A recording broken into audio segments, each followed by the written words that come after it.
CCSD is the 5th largest school district in the nation, with student success as its #1 goal. Join us as we meet student go-getters and goal setters and discover their skills, talents, and drive. Plus, meet the incredible staff who are helping students shine. It's all here in Student Spotlight. Hi everyone, and thank you so much for joining us for Student Spotlight. I'm Maria Silva. We have a lot to share with you in the next half hour. Reading is the foundation of a great education. Our superintendent talks with kids about why they love to read during Nevada Reading Week. Plus, a big change for more athletic fields on CCSD school campuses. What students are saying about the switch to artificial turf. Then the Vegas PBS media crew fills us in on what school and local libraries have to offer, and building self-esteem and a sense of connection. Why Girls on the Run is so much more than just running. But first, a hands-on lesson in civics and government. Meet some local high school students who competed in the statewide We the People Invitational. It only takes around 2% of the population to prevent an amendment from passing. Why is the citizen and the Constitution something that people should understand? There's so much apathy, so much like a lack of young voters because people feel like they don't matter. But when participating in We the People, we learn that we do matter and that we can advocate for ourselves. I guess the reason why I joined the We People was because I felt that within our grade schools, the education that we were getting about our own government wasn't really satisfactory with what I believed in. And so I joined the We the People to get a further extensive knowledge on our government and as well as civics education. We the People is a mock congressional hearing. So what the students are doing is preparing for a congressional hearing where they're the expert. So they prepare written testimony, and I really take them through a process of editing that and making sure it's fine-tuned. The other part is the cross-examination, where they have to prepare for the questions that are going to be asked to them in that kind of Q&A follow-up session. We the People has been in Nevada since 1987. It is a wonderful program for providing communication skills, interview skills, research skills, writing, literacy, and the importance of our government.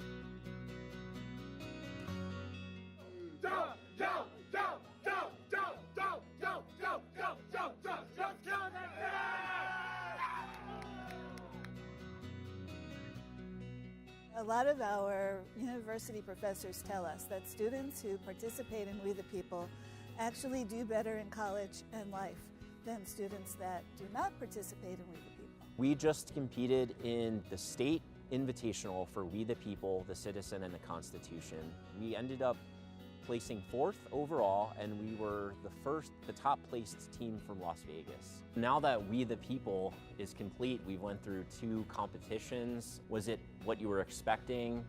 What did you get out of it compared to what you were expecting? We the People has allowed me to collaborate with my peers and gain more knowledge and allow me to be more knowledgeable. It definitely gave me a more holistic experience on what we can do to fix our government, as well as what needs to be done in order for us to fix our current institutions today. Everyone in this room is the next generation of leaders in this country, right? And that gives us adults a lot of hope.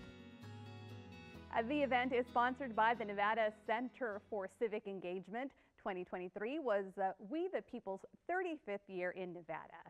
Students from Veterans Tribute Career and Technical Academy also competed in the We the People Invitational. Such smart students. Let's head to their school next for our first news break. Hi, I'm Carmine from Veterans Tribute Career and Technical Academy. Hi, I'm Sophia, and we're here at my school's courtroom, and we've got your first news break. Did you know CCSD has the first electric school bus in Nevada? It was unveiled earlier this year and was purchased using grant money from the NV Energy and the Nevada Division of Environmental Protection. The new electric bus will reduce greenhouse gas emissions, including an estimated 1 ton of nitrogen oxide over its lifetime. The goal is to replace 4 more diesel-powered school buses from CCSD's fleet with electric buses in the next coming years. Speaking of buses, we learned that CCSD has the largest owned and operated school bus fleet in the nation. The district has 1,924 buses that covers over 1,500 routes and transports more than 125,000 students daily. And before we go, a shout out to the award-winning magnet programs. 29 magnet programs in the Clark County School District just earned national recognition from the Magnet Schools of America. 4 schools earned the top award called the Top Magnet School of Excellence Award. They are Del Sol Academy of Performing Arts, Desert Pines High School, James Cashman Middle School, and Garing Elementary School Academy of Science and Technology. By the way, our school has received national recognition as well. You'll learn more about our school in the next news break, but for now, back to Maria. Thank you so much, Carmine and Sophia. Well, Nevada Reading Week falls on the last week of February. It is a time when many schools invite local leaders to visit, also to share their love of reading. We caught up with Superintendent Dr. Jesus Jara on one of his many campus visits that week. So today was a really special day to celebrate Nevada Reading Week. We had Superintendent Jara visit our school. Dr. Jara was reading a book to the first graders. It's called The Day That You Begin. You have this book at home? Wow, well then I picked a good book. We've been inviting all sorts of different people throughout the district, different storytellers, to really share that diversity. They feel valued and important that these people are willing to take their time out to come talk to them and to show them that reading just doesn't happen in school. It's not just a subject, it's something that you take with you for the rest of your life and love. I'm very grateful because it's cool to hear all these people read all these cool books. My name is Rigoberto. We just moved here from Venezuela. Can I tell you something? Yeah. I'm from Venezuela. I think it's really important for leaders like that to come in and share their love of reading and their stories and their background. So you've always liked to read? I've always liked to read. So what was it? Was it a teacher in school that just kind of helped you at the beginning, or your parents, just said you have to read, and kind of how did you build that habit?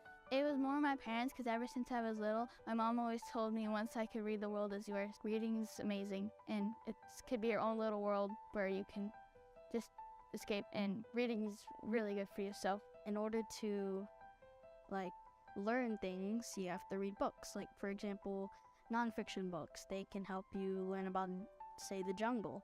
I'm Rayshawn. I'm reading Harry Potter and the Half-Blood Prince. I don't have a favorite book. I've read so many I can't decide. You find something you really like and then you just can't put it down, right? My favorite subject is science. In order to do science, you have to understand reading, because reading is a part of everything. Read books that you want to read and read books that you can read. And sometimes you have to read books that you can't read so you can get better and better. Reading is important because it opens students' imaginations and they're able to kind of escape their world and go to different worlds, meet new people and new places. The end.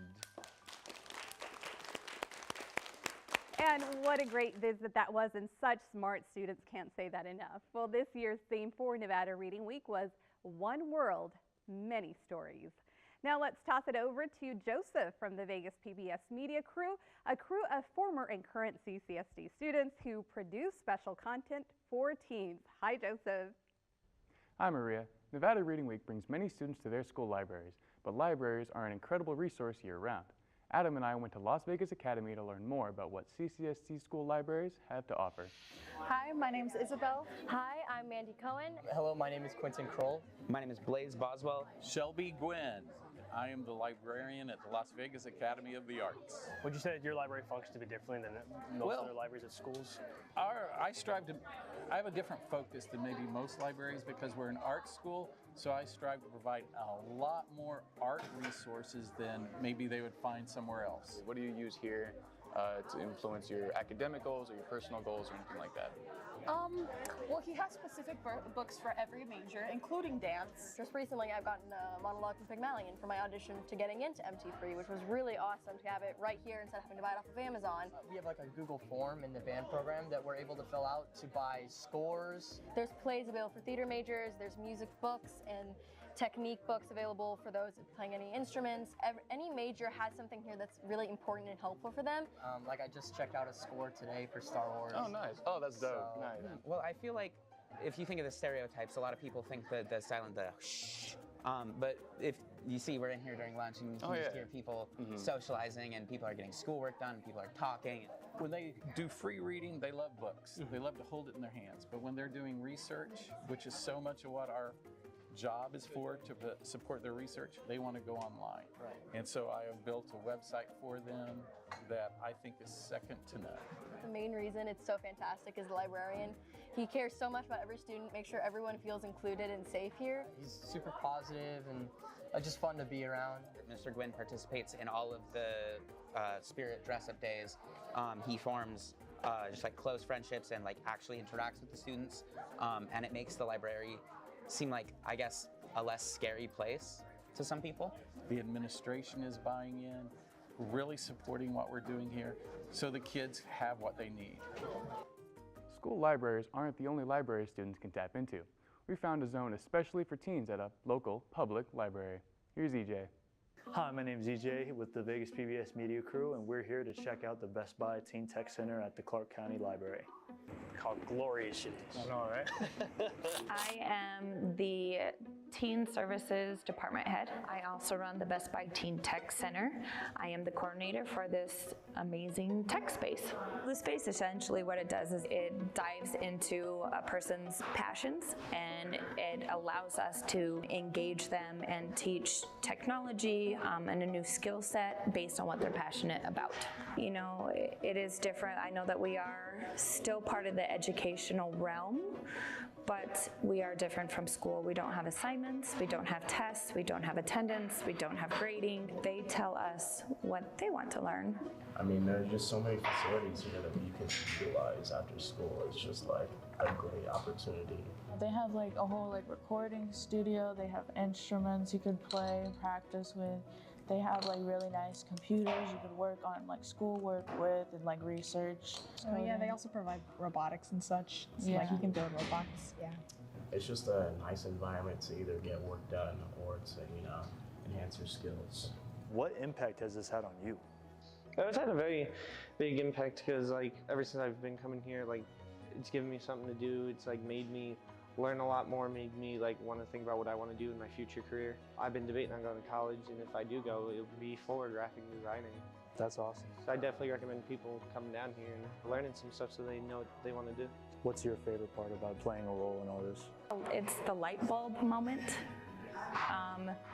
where we'll get a teen that comes in and they don't want to do this and they don't want to do that, but it's finally finding that piece, that spark, that they're like, oh, I love 3D printing, and then all of a sudden that becomes their thing. Yeah. And that's my favorite part of the job, is being able to chisel away and finding out what makes them passionate and getting it going, yeah.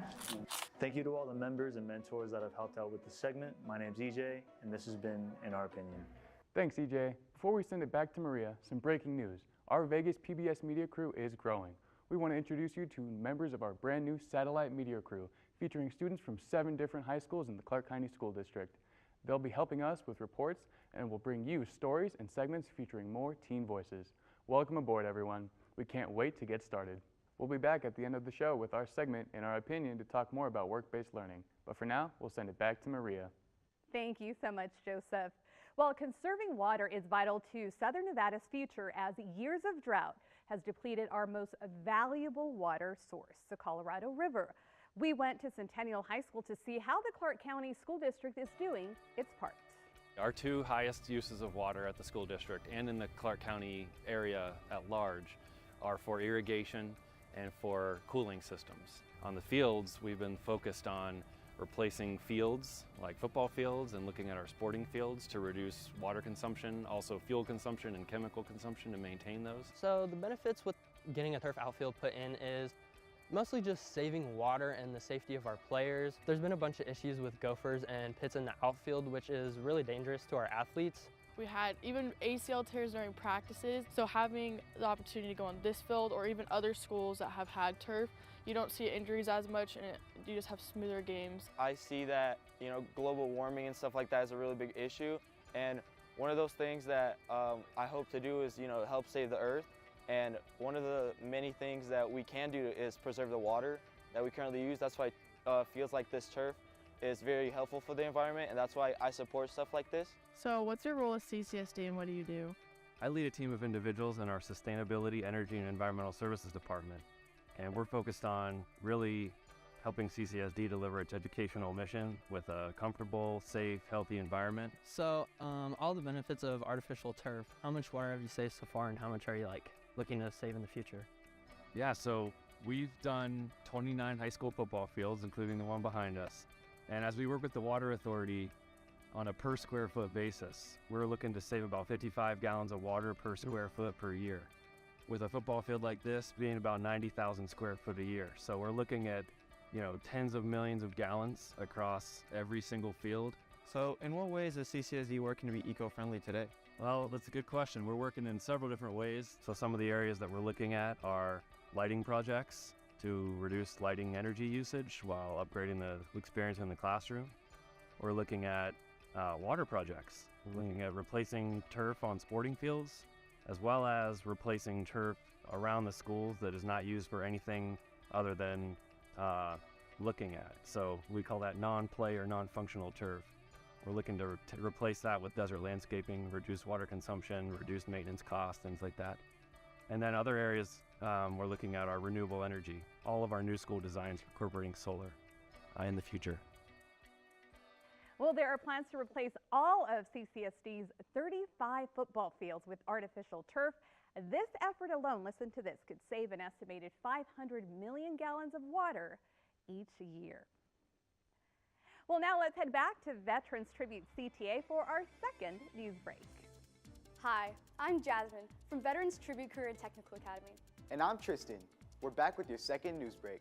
The motto at our school is preparing everyday heroes. Our focus is to prepare students for careers in public service. Our programs include emergency medical services, 911 dispatching, forensic science, cybersecurity, criminal justice, and law enforcement. Students can get hands-on experience to learn what each of these careers entail. We're also proud of our graduation rate, a perfect 100% since 2013. Not only are our students graduating, but they are getting jobs in the career fields we've prepared them for. We have dispatchers, lawyers, paramedics, forensic scientists, detectives, and more, making the Las Vegas community the best it can be. We are also proud of the over 160,000 hours of time our students have given back to our community through their volunteer efforts since our inception in 2009. Do you want to learn how to take 911 calls? Do you want to learn how to fly a drone? Do you want to make the community we live in the best it can be? Consider being a part of the Sentinel family, where we really do prepare everyday heroes. Thank you for visiting our school. And now we'll send you back to the Vegas PBS studio. And Maria. Thank you so much, Jasmine and Tristan. Well, girls at elementary schools around the valley are training for an upcoming 5K run. But the program isn't just about exercise. As we learned, the nonprofit Girls on the Run also helps local students build confidence, kindness, and decision-making skills. Girls on the Run is a program to show your self-confidence for yourself. After school at Griffith Elementary, a group of girls run. I want to run because I want to have more excitement and feel more confident in myself while I'm running. This is one of many Girls on the Run programs at elementary schools across the valley. Most of our workouts are based on expressing your feelings and just to run and stuff. For students in the 3rd, 4th, and 5th grades. I think that they're really building connections with each other, which is one thing, and they're showing how to really persevere, how to push through, and learning that there are different ways to handle your stress, your anxiety, those uncomfortable emotions that they're dealing with because they're at such a pivotal age. A lot of them are transitioning into middle school next year, so they're learning all of these life lessons right before they have to transition. The girls are preparing for an upcoming 5K, a distance that right now may seem daunting. I know right after I finish it, I'll feel like all my hard work paid off and all those months of Girls on the Run will be exciting to finish it and I'll be proud of myself. But they will accomplish it with a partner. So they're paired with an adult. More or less, it's more for motivation and inspiration, but it's so funny because she was motivating me more than I was her. You don't really think about how long a 5K is until you get there and is doing it, but it's so wonderful just to have the motivation on both sides. The entire program is designed to build self-esteem. It helped me because the girls and the coaches on Girls on the Run, they really helped me to show people who I really am. And confidence. It makes me feel good about myself because they make me feel positive. And create friendships on the field. Being part of it means just being part of a community that you could just be yourself, have fun. All while running. I love it. It's the best. This is such a good feeling to see them really, really happy for themselves and feeling all that pride. And most importantly, having fun. Girls on the Run is so much fun! And that big 5K event is set for May 13th. We wish them the very best of luck. And to learn more about the Las Vegas chapter of Girls on the Run, visit girlsontheRunLV.org, a wonderful organization. Well, that does it for this edition of Student Spotlight. A reminder that you at home can watch this episode and past episodes on the Vegas PBS website. Stay tuned for In Our Opinion from the Vegas PBS Media crew. Thanks so much for watching. Bye-bye.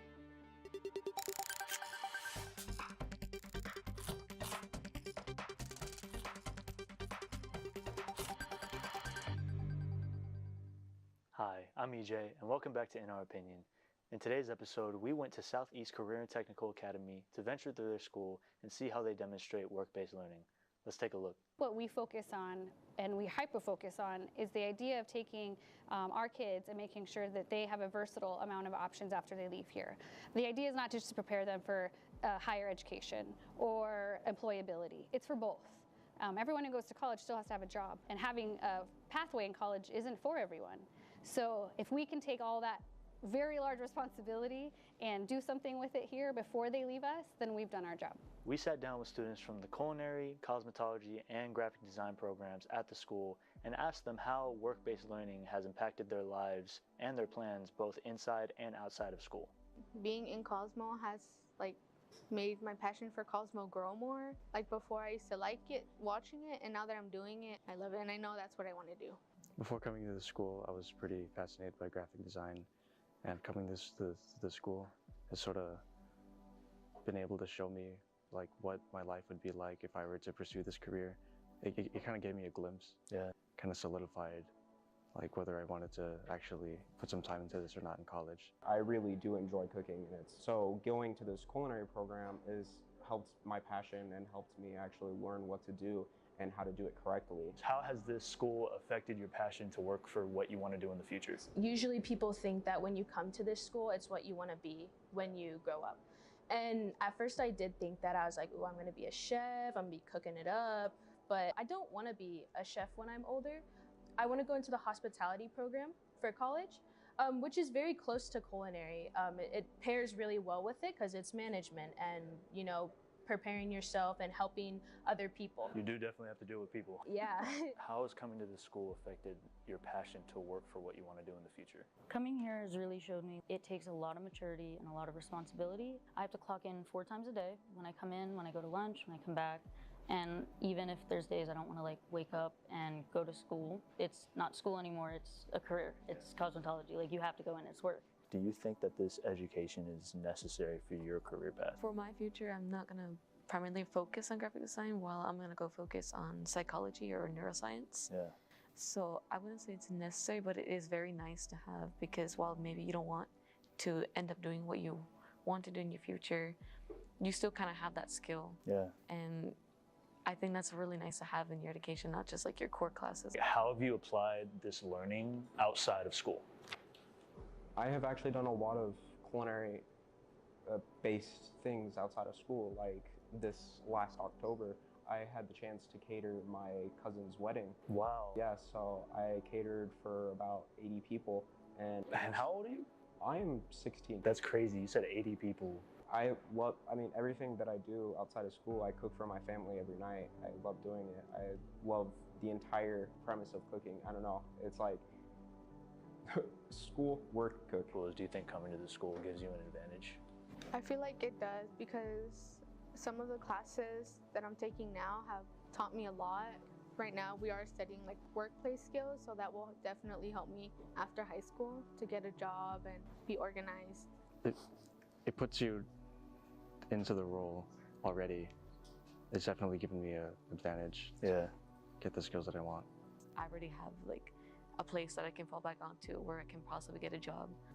The attributes that you get here, it kind of helps you kind of like find other jobs that are not focused here, but you gain again that skill that you can do like interviews, you know what to say, you have skills that you can fall back on that other jobs can look at. Coming to this school has made me more prepared than I think than a lot of people who want to, who just go to a regular high school. It's not our life, but it is what we are focused on. I am in culinary for 75% of my day. Because I came to SECTA looking for a culinary experience, everything I've learned was very necessary for my career path. I absolutely think that it's given me an advantage because I feel like these aren't skills you can they're not like hard skills, they're soft skills. You just have to go through it to be able to learn it. You can't really learn these things in a classroom or have an elective. This is you're just living life, you have a job. Thank you to all the students, teachers, and staff that helped us out on this episode. Once again, I'm EJ with the Vegas PBS Media Crew, and we'll see you next time.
I'd like to welcome everyone today.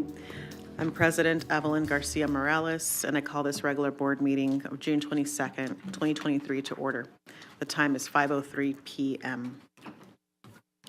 I'd like to remind everybody to please silence their electronic devices. And I'd like to begin by acknowledging that the land on which we gather is the territorial homelands of the Nuwu, the Moapa Band of Paiutes, and the Las Vegas Band of Paiutes. Today's Pledge of Allegiance is going to be led by Trustee Zamora. Trustee Zamora.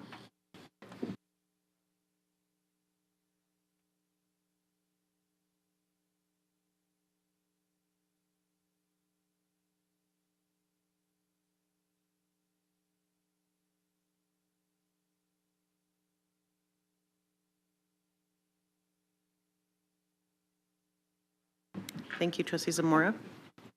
Colleagues, we're going to move on to item 1.02, the adoption of the agenda. Trustee Guzman.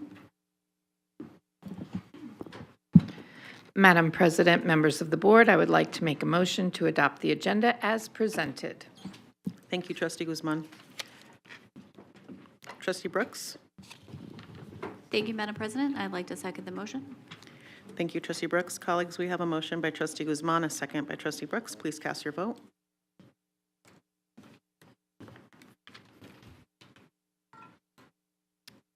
Okay, colleagues, thank you. That motion passes 6-0. Noting Trustee Williams is on duty not at this meeting today, and I also want to acknowledge that Council is on the phone. Council Malich is on the phone. Okay, thank you very much. Thank you. Okay, before I open the consent agenda, if there's anybody in the public who has not had a chance to complete a yellow public speaking card, this is the moment, this is the time to do so. Once we begin hearing public comment, we will,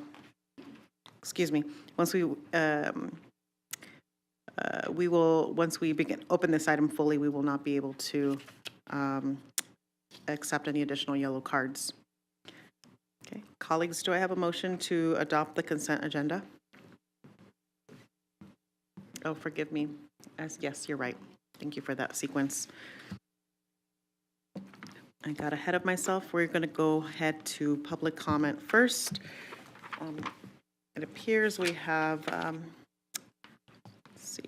we have 2 individuals who've signed up in advance and 1 yellow card for consent agenda items.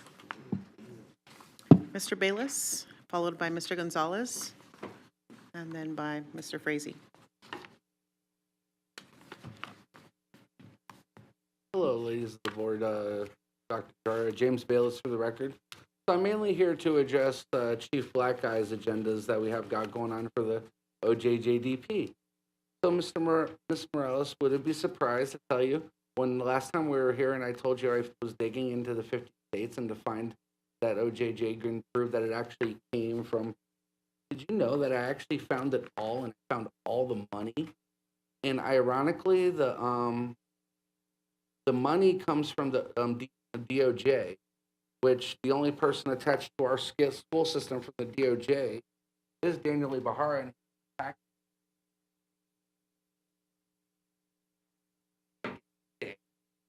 And from the website directing to Washington, D.C., and screenshots showing that 555 East Washington address that's on my son's report was Daniel Ibarra.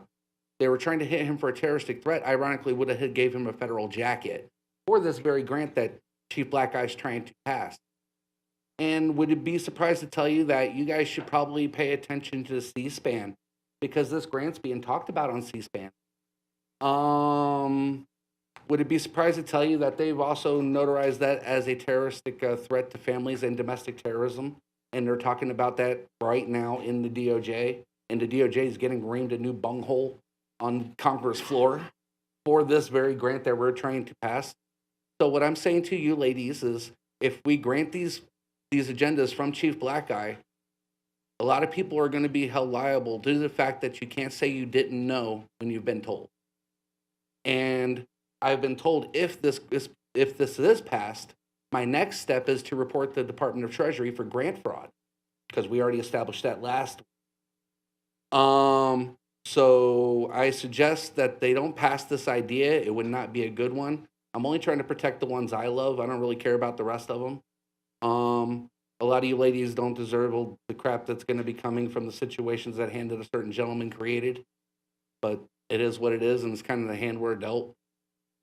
But a lot of you do. I do love the death, but you shouldn't let that those agendas pass. Thank you. Thank you, Mr. Bayless. Mr. Gonzalez?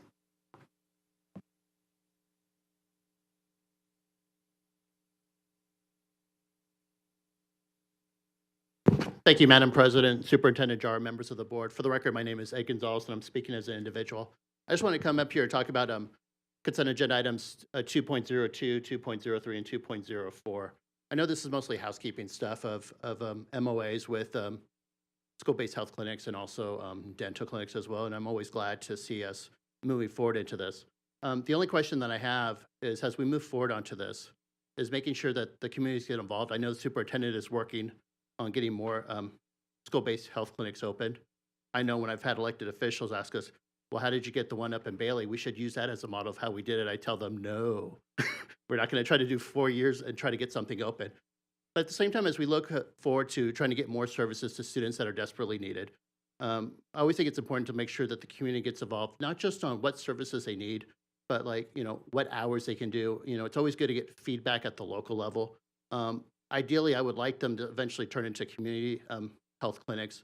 I know there's some security concerns about that when you go down that road, but ultimately, a lot of these clinics end up being in, healthcare deserts, areas where people don't have access to healthcare in general. And, it varies on different levels. Like at the high school level, you tend to see a lot more physicals. Where you get down more to the elementary school level, you start dealing with the initial identification of like special ed services and immunizations and other things like that. So as we move forward onto this, I just want to ask the board and superintendent and staff just to keep that in mind as we keep going. Does it make sense in areas to have a 1 day a week, 2 day a week? And the reason why I say that is just before they open up Bailey to the 3 schools in the area of Sunrise Manor, Hickey, and Bailey, in January, the month before, served 1 kid in a month. And that obviously was not the goal. And so I don't think anybody was happy about that. And I'm glad it expanded, and it should expand some more in other areas as well, whether it's over at Basic and Valley and the whole host of areas that we have school-based health clinics. So, Madam President, I know I have another minute, but I'm not going to take it up. So thank you so much. Thank you, Mr. Gonzalez. Mr. Frazee? Thank you, Madam President, Superintendent Jar, distinguished trustees. For the record, my name is Jim Frazee. I'm a high school teacher in Clark County. I also have the honor of being vice president of your largest bargaining unit, CCA. And I'm speaking on 2.23, 2.4, I believe. Excuse me. Here we go again. We've had 1 bargaining session that was substantial since April, and your 1 employee is preparing for arbitration. Instead of attempting meaningful engagement that employees deserve, just waste time and taxpayer money. Arbitration would take another 9 months and cover over $1 million of taxpayers' money. That's what the last one cost. That is what you are doing with this action. What do you have to lose, right? Well, for our students and their families, the answer simply is everything. After parental engagement, the most important factor in student success is having a licensed educator in the front of the classroom. By one estimate, CCSD will start the school year around 2,500 educators short. That would mean that nearly 35,000 students would be without a licensed educator teaching them. That should never be allowed. Labor disputes do not inspire educators to come or stay in CCSD. Hiring a $600 an hour law firm instead of paying educators a livable wage is not how parents expect their money to be spent. This agenda item is way too early if there was an honest intent to work together. Establishing a fair pay scale and benefit package based on what the state legislature and governor put aside would attract new educators to come and veteran educators to stay. Come back to the bargaining table and try everything possible to solve this issue. That's what our students, their parents, and your employees expect and deserve. I thank you for your time. Thank you, Mr. Frazee. Just to correct the record, CCSD, forgive me, CCSD is following the schedule proposed by CCEA when it comes to negotiation. In case the public is not aware, the purpose of negotiations is that both parties negotiate in good faith and work together, not to bully or pressure the other to bend to their will. CCSD continues to follow the laws as we have every intention to negotiate in good faith. Colleagues, at this time, I'm seeking a motion to approve the consent agenda. Trustee Brooks. Thank you, Madam President. I move to approve the consent agenda as presented. Thank you, Trustee Brooks. Trustee Guzman. I second. Thank you, Trustee Guzman. Colleagues, at this motion, we have a motion by Trustee Brooks, a second by Trustee Guzman. Please cast your vote.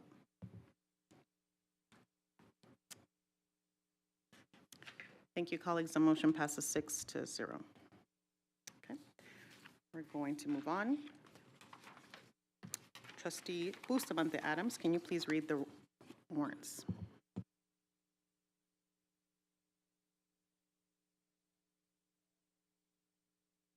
Thank you, Madam President. Ratified warrants as listed in the bills payable, transmittal, and board memorandum number 21-22-23 in the total amount of $165,370,644.31. Thank you, Trustee Bustamante Adams. This time, we're going to move on to public comment. Members of the public who are present, if you have not had a chance to complete your yellow public speaker card and you'd like to provide public comment during this period on items not listed as action items on the agenda, please complete your card and bring it up now. I'm going to begin by individuals who signed up in advance. We have Mr. Bayless, followed by Ms. Nisis, and followed by Jessica Jones. Hello, ladies of the board, Dr. Board of Directors. So, since my factor is Pandora's box, and I have a firm belief of not talking about people behind their backs, I'm enlightening you of what's coming up tomorrow. As I was mentioning the Treasury Department, I actually meet with an investigator tomorrow in the morning. We're meeting for coffee. So the factor is as I got to watch my nice candy dandy glasses here, everybody who voted yes, and you've already been informed what Washington, D.C. said about that.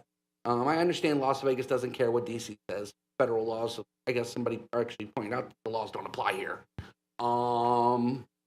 So I'm just informing you guys that I will be doing that, and I have a lot of other paperwork situations with a lot of situations on grant fraud. Did you guys know during distance learning through the SPED department, each one of those lawsuits that you lost, which was like about 105, I believe, each one of those is considered grant fraud on the SPED department. Got the funding, but obviously, so each one of those is grant fraud. Just putting that out there since you guys aren't aware of federal laws. There's a lot of situations that are going to be transpiring within the next, I would say, 2 to 3 weeks. I'm pushing some elevations to high hell, which is going to be fun because the fires of Babylon is going to be raining on a lot of people, and I get to sit back and roast marshmallows. So the factor is when you called a child a liar, when he was talking to you guys about this arrest and everything that's endured to him, and you called him a liar because it's not mentioned in a school file. Ironically, there's no mention in my son's school file about his arrest at all, anywhere, not at all, not even a behavioral file, detail file. We all know that's IEP, not no. So with everything transpiring, and obviously you guys passed this grant today, which is why I was here today, just to make sure, see if you guys did it. It really sucks and hurts my heart that a lot of people seem to be okay with people going after sending child services after kids and parents. It's okay to lock children up for a terroristic threat, even though that he didn't do it. But think about this logically. If I would have listened to your public defender, my kid would have been in the system and hit with a federal jacket. which means as an adult who had never got a job ever again, no school would ever touch him if he ever wanted to go to college. You would have ruined his life, all because you guys wanted popularity on social media because of some threats that some gang members. You wanted an easy mark, a disabled kid.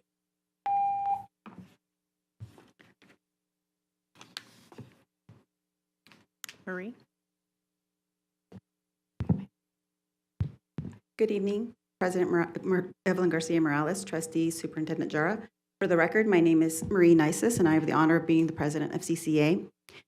I'm coming to you today because of some actions I saw from some trustees during the last board meeting. The lack of respect that was given, including laughing at my vice president, was an issue for me. And so I wanted to address this idea that my vice president lied to the trustees, because that's very serious to me. So I'm going to give you a timeline. January 9th was when we gave notice to the district to bargain. And we continued to reach out to the district, and we didn't hear back. And so on March 8th, we sent a letter reiterating our desire to meet for negotiations. We finally heard back from CCSD, and they told us that the earliest that they could negotiate was March 30th. So March 29th, we sent an email to set up the ground rules for negotiations. Per EMRB precedent, ground rules, including recording, must be mutually agreed upon. March 30th was our first negotiation meeting. CCSD arrived with no proposals. So maybe that's where you thought that Jim lied when he said that CCSD did not come prepared. Being prepared means that you're coming to the table with documents, with actual information versus I'm here to address how we can make changes to the salary schedule. Okay, what are those changes? There was nothing. In the middle of March, we request that the negotiation continues. But my team is made up of educators. They didn't want to be a burden on their colleagues, and so they requested that we have negotiations at 4 o'clock, rather during the day, where they would negatively impact their students. CCSD could not agree to that because they said at 5 o'clock they have to be home for familial responsibilities. That was a slap in the face to our educators. The next negotiation meeting that we went to, they brought up again whether or not we could record. We had already discussed the rules of engagement at the very first meeting. So where we again said we had already discussed this, and the answer was no. So we had no negotiations. We met again, I believe, a couple days later, and CCSD this time did come with a proposal, but it was one piece of paper with salary schedule and no copies for my team. So we had to wait until they made copies. We then shared our detailed information with them. We were supposed to have another meeting 2 days later, and understandably, CCSD came back and canceled because they needed time to go through our negotiated things that we had offered them. Then, of course, one of the times we canceled because one of our team members had COVID. So when you call my vice president a liar, I'd be happy to share the timeline with you and the emails that we have proof of that he didn't lie to. If it's regarding legislative session, well, we all saw what happened during your presentation. So what I'm here to say is I thought this board was going to be more professional, and clearly watching you laugh, as well as our superintendent, at a colleague and an educator was completely unacceptable and unprofessional. Thank you. Jessica Jones.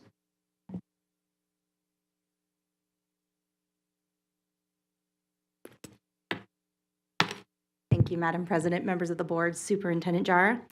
I'm here today because I wanted to speak about a couple things circulating in the news. The board's role is to make sure that the district is educating our kids and that students are successful in graduating. Dr. Jara recently told the legislature during session that our proficiency is improving, you just can't see it yet. The news has been reporting that only half of North Las Vegas high schoolers graduated last year.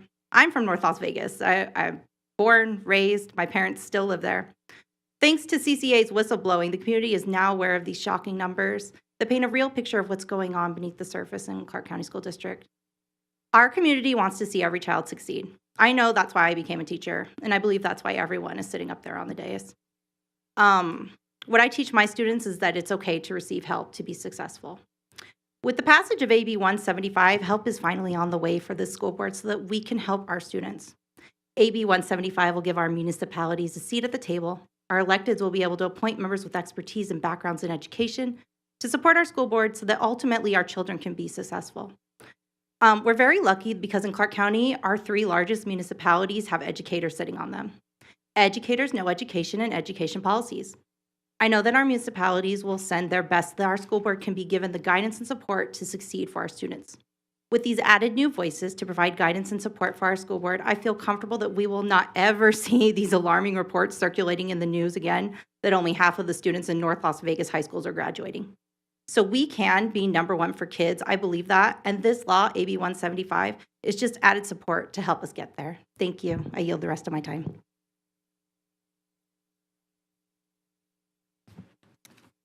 Mr. Frazee, you're next, followed by Michael John and Adam Tampa.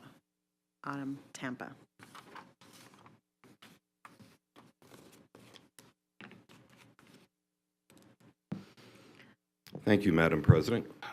Superintendent Jara, trustees. For the record again, my name is Jim Frazee. I have with me postcards, signed postcards from voters in your district. If by bullying you mean going and talking to parents and taxpayers about how their feelings are about the district, then I don't know what to say.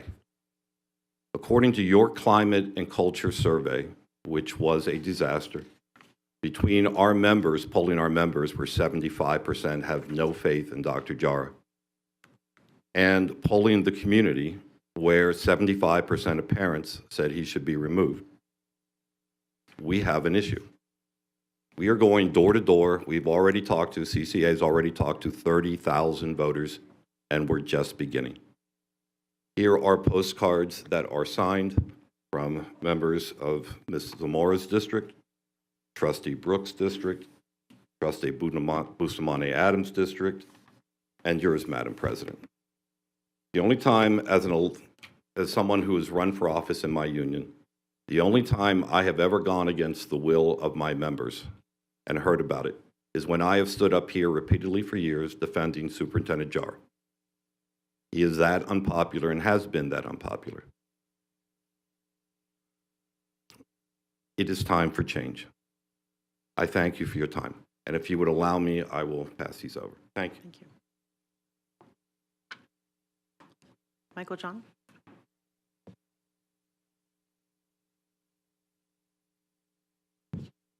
My name is Michael Jan. I'm a teacher at Centennial High School, and I'm here to talk about AB 175. I was a little disturbed by the motion you guys passed at last meeting at the end. You mentioned a couple things that kind of got me. Harm to the students. You want to make sure no harm to the students. Of course, we all would want that. And I'm thinking, what harm could possibly come to the students by putting 4 more people on the board? I mean, what harm any more than is already being done to them by the grading policies the superintendent has imposed upon us? This minimum 50 that is a joke, constant retakes, these late policies of just take work any time. It is draining the will of the students to learn. They've learned how to game the system. They can actually pass the semester mathematically. They get a 75% in the first quarter. They're done. They can do no work the second quarter, get their minimum 50, skip the final exam, get their minimum 50, and that mathematically averages out to a 60%. And you're like, oh, well, who would do that? I'm telling you, a lot of them are doing that. A lot of the students are just saying, you know what? I just want a D. D's mean diplomas. That is a saying in Centennial High School, Palo Verde High School, Arborview High School, so on and so forth. The other thing that kind of disturbed me was you wanted to keep your options open. I don't know what you really mean by that, because you don't have a lot of options. So as a government teacher, I felt maybe a little civics lesson would be in order here. 3 structures of government: Confederate, federal, unitary. Confederate is where the local governments have all the power and the central government doesn't much. Us under our first Constitution, Articles of Confederation. Federal system is what we have now in this country. Shared powers, federal government has some, the states have some, and there's some they have together. Then there's unitary, like say in France, or every one of the 50 states where the central government has all the power. These school districts and the boards of trustees were created by the legislature in the Nevada Revised Statutes, the 386 series, 386.010, 030, and 110. The legislature created you. They can get rid of you. They can modify you. They can break you up. They can merge you. You know, as my father used to say to my brother and I, brought you in this world, I'll take you out. And that's what the legislature can do to every one of the school districts here. So don't think that you can just waste taxpayer dollars on the lawsuit. We're pretty sure that's what you meant when you keep your options open to try and drag out this bill. Money that could have been spent better in the classroom, helping those kids in North Las Vegas.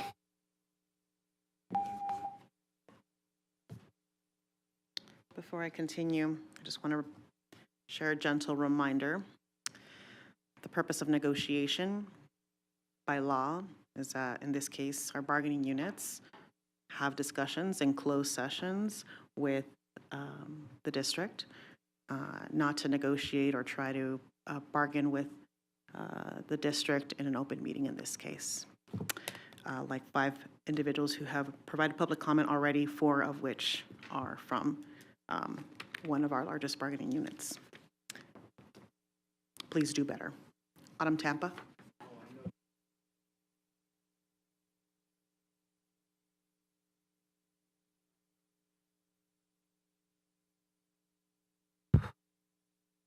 Autumn Tampa, speaking as an individual, and everyone who spoke here, really hard act to follow. There's been a lot of really important things said.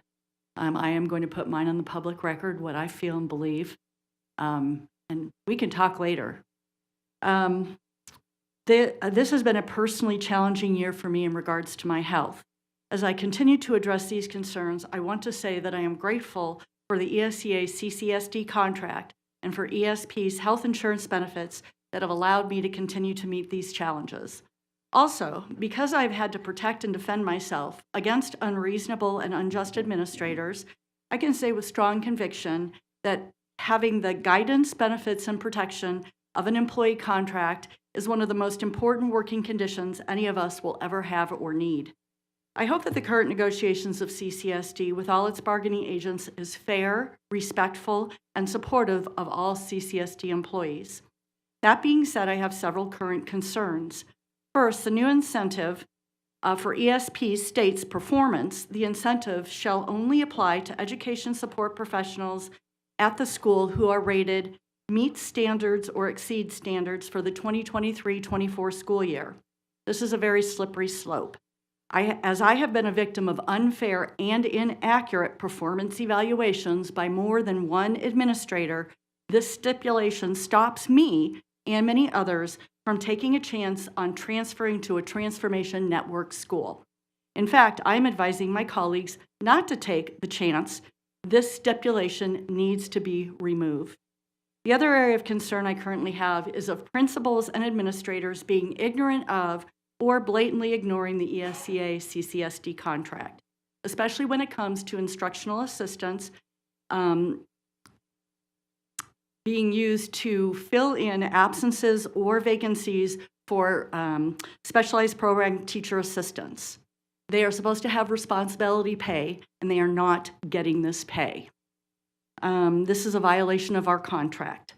I also want to state that while raises and financial incentives are great and very much appreciated, I once again refer to the Downton Abbey belief that CCSD employees, especially education support professionals, are servants or even slaves. We are not. We are human beings first, family members, church and community members, and then employees while at work. We are not workhorses to be used indiscriminately at the whim of our principals or other administrators. And quite honestly, neither are teachers or substitutes. We all deserve to be treated with with dignity, respect, and kind consideration in our work environment and work lives, therefore being able to create a positive, supportive, and encouraging learning environment for CCSD students. Thank you. Ms. Binder, followed by Mr. Chuck Bennion.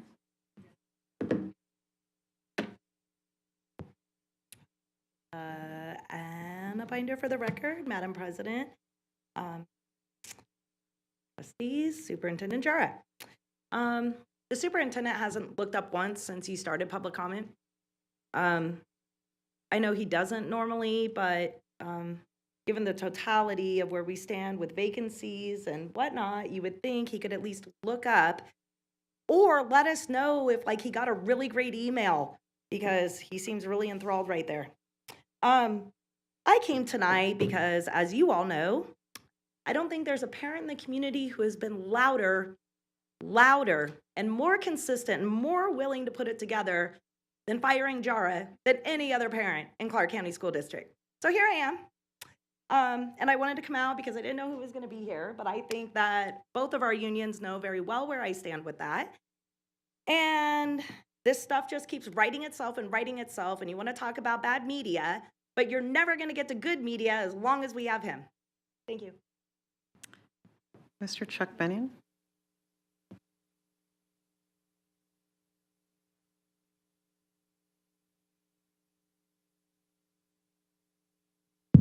Good evening. Thank you, Madam President, Superintendent Jara, and members of the board. My name is Chuck Bennion. I'm a coach of the cross-country team at Clark High School. I love my job there. And I'm also a parent. I've got a son here who's a sophomore at Clark. A couple of months ago, the cross-country coaches in the Valley received an email that said, quote, "Please note that September 15 and 16 are Jewish holidays, and CCSD schools cannot compete on this week.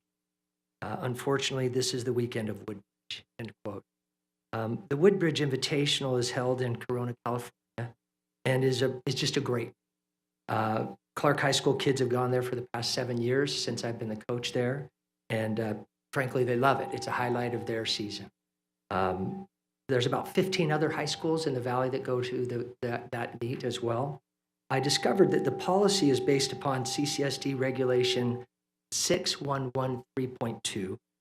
It's titled Sectarianism, Religious Free Speech, and Religious Holidays. Chuck, forgive me.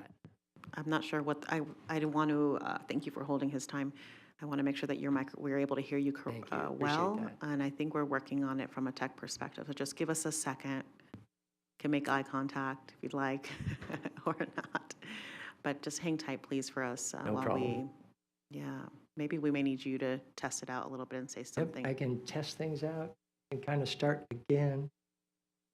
I think we're good. Okay, fantastic. So that policy says, quote, "Care should be taken not to schedule major examinations or significant single event student activities on major religious holidays," end quote. So there's several parts of that regulation I think are worth looking at. One is it says care should be taken, and this phrase doesn't expressly prohibit, but is a language encouraging people to make an effort to avoid. Understandable. As a religious person myself, I applaud that. It also says significant single event student activities. So I would imagine a regional championship, a state championship qualify as significant, but a regular season game or race clearly would not meet that regulation. And then it also says major religious holiday. This begs the question, so what criteria determines what that is? I would say, I'm going to cut to the chase here, but frankly, I'm here because of my runners. When I announced to them what the email had said, they were very, very upset. And they were like, "Coach, this can't be. I mean, this is a big deal for us." And honestly, among the most upset was a Jewish runner who's a practicing Jew, and he's a senior this fall. He begged to be able to go to Woodbridge this year and noted that his rabbi had told him he could compete with a couple of adjustments to honor that holiday. He feels like the no-play policy is dictating to him how to live his religion. He begged me to take action on that, and so he and the other runners could compete. I'm here begging for that action at his request, that the policy of no play be recognized as inconsistent with the regulation that I've read, and that it be rescinded. Our window is short. I've got also many other coaches in the Valley, because I'm an attorney as well. They came and said, "Hey, what can you do, Chuck?" I've also got another Jewish runner here decked out, but if I could have time later to talk to you and perhaps work through that, I'd appreciate it. Thank you, Chuck. Okay, colleagues, this time that concludes public comment.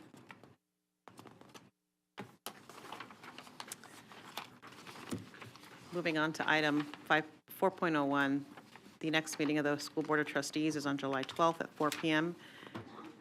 here in this boardroom.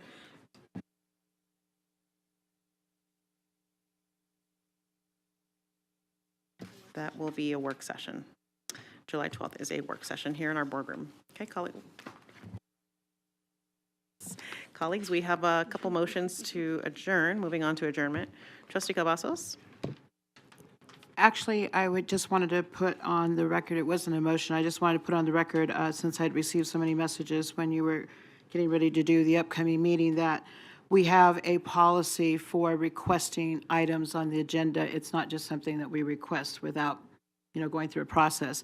And so I would hope that in our upcoming meetings that we can, go ahead and have more items that are addressing some of the ongoing issues that have been brought up today. I just want to put that on the record.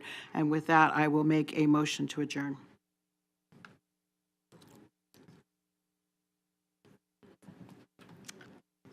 All right, Trustee Guzman? I second. Thank you, Trustee Guzman.